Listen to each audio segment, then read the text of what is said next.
Hi everyone, it's Fitz with your daily delivery. I hope you're doing well.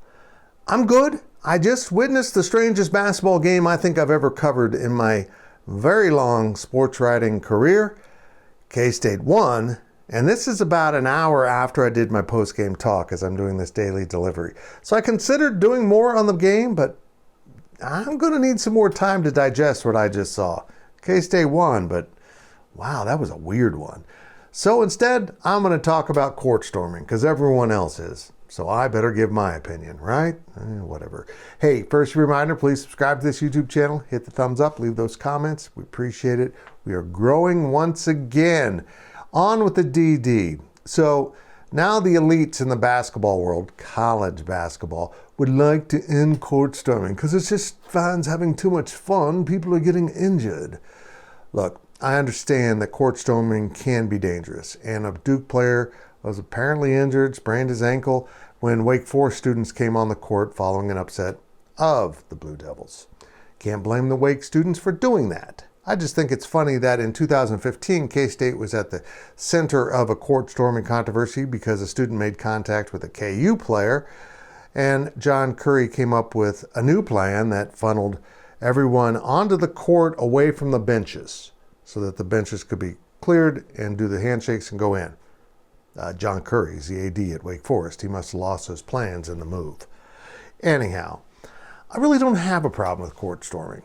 I have a problem with coming onto the court before the game's over. Look, I know students do that in football, but if there's been a kneel down and the clock's going to roll off in the game, yeah, they come onto the field. But basketball's different.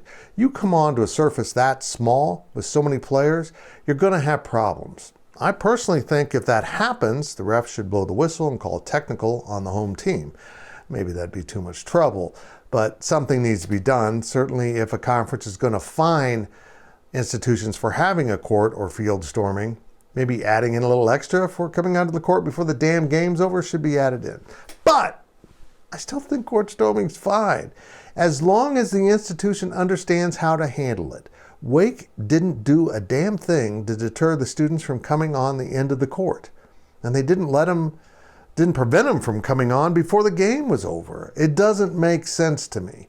You've got to be prepared at all moments that you might pull the upset and have to deploy Operation Stop the Storm, or at least deter the storm, funnel the storm.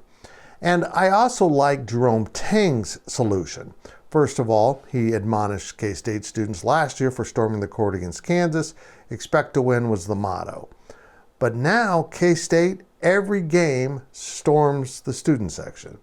Now, if it's a big win, they go right there. And Jerome Tang goes there every home win. He goes up into the student section of the band and celebrates with the Wabash Cannonball. And on big wins, the students know the players are coming to them. I think storming the student section is a good way to stop court storming. But the elites don't want it to happen. And one, in fact, asked, why don't we ever see this in the NBA? Well, Seth Davis, it's because fans don't really care that much. The NBA stinks, and the fans are just there to be seen. They might like the NBA, but they're not as passionate as fans are in college basketball. There's no student section in the NBA to storm the court. You would think someone who's covered sports that long would understand the simple truth. But when they're trying to make arguments against students having fun, they'll bring up anything to try to prove a point. Didn't prove the point he thought it would. A reminder that we're sponsored by Mailrig Golf Apparel. This sweet baby just came in with the discount, a little over $30 plus shipping. Can't miss out. Make sure you check out the link in the story, and there's a little ad right after I shut the heck up.